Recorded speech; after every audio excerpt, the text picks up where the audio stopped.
In the cold visiting room, the white light shone directly on two painfully similar faces. Poppy sat opposite Luna, her hands clasped together, her eyes unwavering, only a mixture of contempt and pity. In the air thick with the smell of disinfectant and despair, Poppy asked a question as sharp as a knife. Was the baby Luna carrying a ticket to a new life or a life sentence that her daughter had tied around her own neck? The sentence rang out like a bullet piercing through the insulated glass, leaving Luna almost breathless.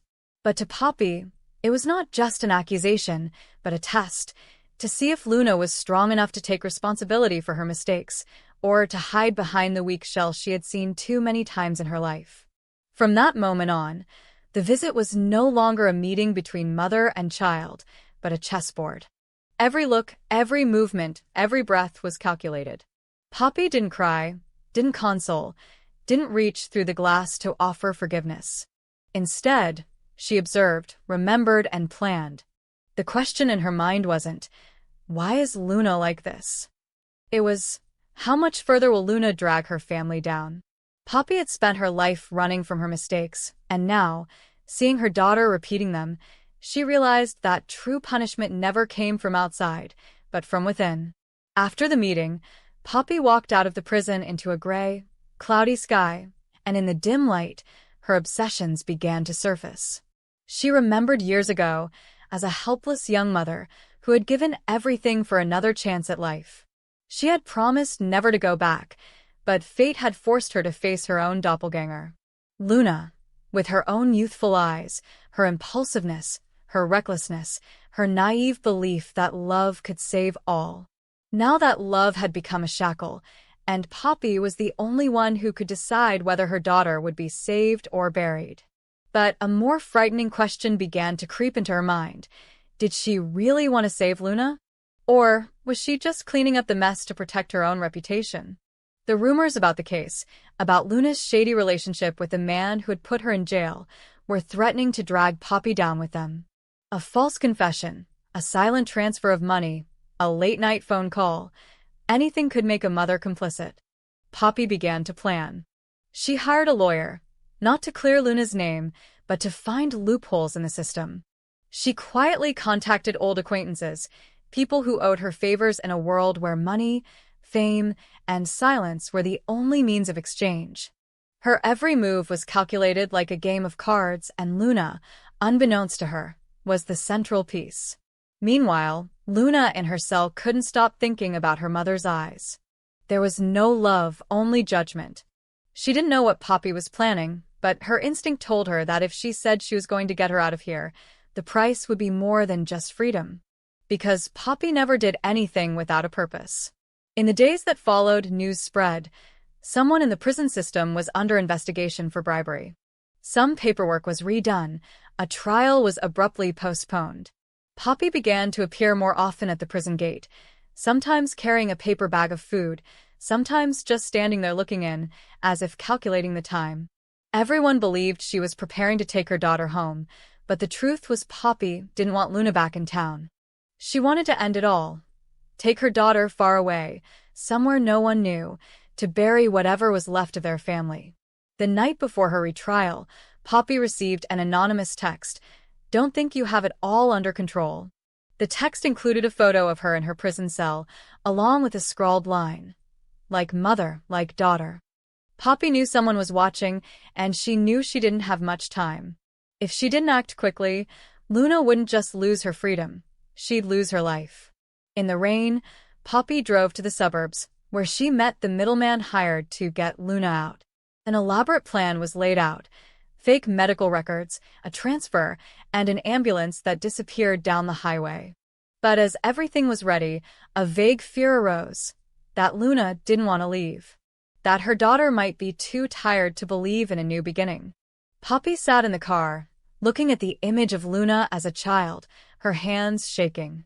She wondered, if it was all a cycle, if blood determined fate, was she saving her daughter or dragging her back into the tragedy she had fled?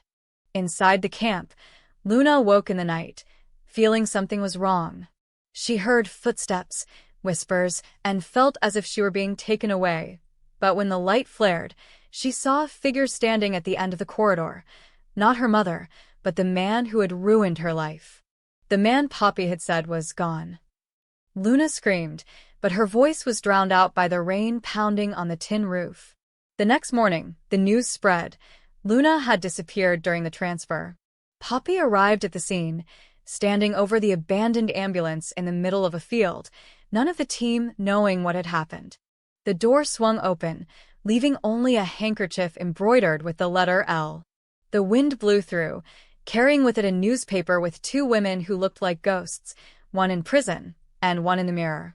And in that moment, the final question echoed in the viewer's mind like an unsolved curse. Had Poppy really saved Luna, or had she herself delivered her daughter into the hands of the enemy she had created? In the pitch-black darkness of the suburban prison, Poppy stood outside the fence, her eyes as calm as a lake, but inside was a raging storm. The days of waiting for news of Luna had turned her to stone. She didn't eat, didn't sleep, and lived with only one thought: get her daughter out of this place, no matter the cost. The humiliation of seeing her only child imprisoned had shattered Poppy's pride. She had once believed that the law could distinguish right from wrong, but now the law was just an iron wall that held one person and suffocated the other.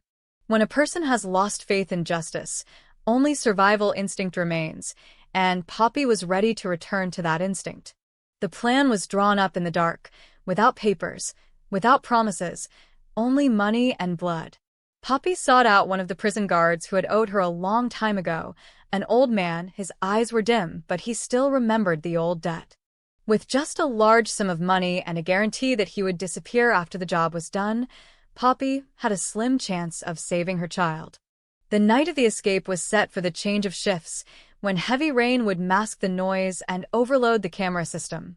A fight was staged between the prisoners to draw the entire prison guard force to Block C, while the back door of the medical wing was opened for just 3 minutes. 3 short minutes between life and death. When the alarm sounded, Poppy was waiting at the edge of the forest behind the prison. The wind whipped her hair, the rain pounded her skin like needles. And then, out of the darkness, Luna appeared, thin, dirty, exhausted, but her eyes burned like someone born again. There was no hug, no tears of reunion, just a thick silence between two women who shared the same blood but were now strangers. Poppy led the way, each step sinking into the mud, each breath mingling with the sound of the helicopter overhead. The damp, dark forest path seemed to swallow them. With each passing spotlight, Poppy pulled Luna down, her hand covering her mouth, her heart pounding so hard she could almost hear it. They both knew that if they were caught, neither would escape. People would accuse Poppy of complicity, would dig up her past, expose all the old sins she tried to hide. But what scared her more was not going to jail. It was seeing Luna fall again. Memories of the years they had lived in poverty surged through Poppy's mind like hail. She had abandoned her daughter to escape a powerful man she thought she loved. Now history was repeating itself, except this time, she was the one running after the child she had lost. Luna followed quietly behind, her eyes following her mother in the thick fog. She didn't understand why Poppy risked it all. She thought her mother had long since forgotten her, chosen a quiet life over the ruins of her past. But looking at Poppy's back, thin and hard, Luna saw fear mixed with guilt. She began to remember what Will had done, the promise, the betrayal, the way he'd pushed her down a path that had no way out. She understood that her mother hadn't just saved her from prison, but from the rage that was boiling inside her. They stopped by a shallow stream, steam rising from it. Poppy pulled out a rain-smeared map and pointed east, toward the abandoned house her mother had prepared. But before she could go any further, there was a faint noise in the distance, a flashlight beam slicing through the trees, a dog barking. The police had spotted them. Poppy grabbed her daughter's hand and started running. The sound of their hearts beating against the rain, their breathing against the wind, all in a chaotic cacophony.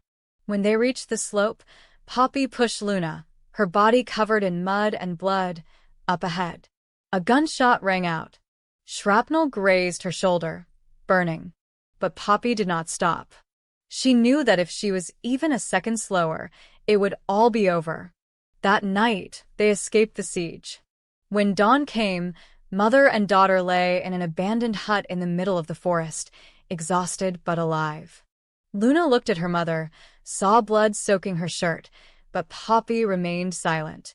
No longer the gentle mother she had been, Poppy was now a survivor, one who understood that protecting her children sometimes required cruelty.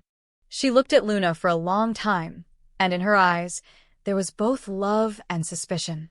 Because deep down, Poppy knew that Luna was not as weak as she appeared. She was the one with the blood of those who knew how to take revenge. The days of running dragged on. They moved through the trails, changing places constantly, living on the help of those who had owed Poppy in the past. But the further they went, Luna became colder and quieter, her eyes gradually changing. She did not talk about her next plan, did not mention the future, only asked one thing. Does Will know you are still alive? Poppy was silent, but her heart was shaken. That question was not from someone who wanted to start a new life, but from someone calculating to repay a blood debt. One night, when Poppy woke up, Luna was gone from the hut. On the table, a note smeared with rainwater read, "Thank you for giving me freedom. But my freedom is not for running away." Poppy understood immediately. Luna was not running away, she was coming back. Coming back to finish what Will had started. Desperate, Poppy followed the trail. The last thing she saw was Bill's mansion engulfed in police flashbulbs. A car was on fire, 2 people were being carried out on stretchers, and Luna stood in the middle of the chaos, her face expressionless. In her hand, the lighter fell to the tile floor and shattered. Poppy screamed, but her screams were lost in the wind. That night, when everything had quieted down, Poppy stood outside the hospital gate where Luna was being held for psychological evaluation. The yellow light fell on her face, revealing all the wrinkles of guilt and fear. Did she save her daughter from prison, or did she just help her build a deeper prison in her own mind? For some doors, once opened, can never be closed. And as dawn breaks, only one question remains, haunting and tormenting like an unspoken verdict. If Poppy had not saved Luna that night, would the tragedy have ended, or would that salvation have been the beginning of hell?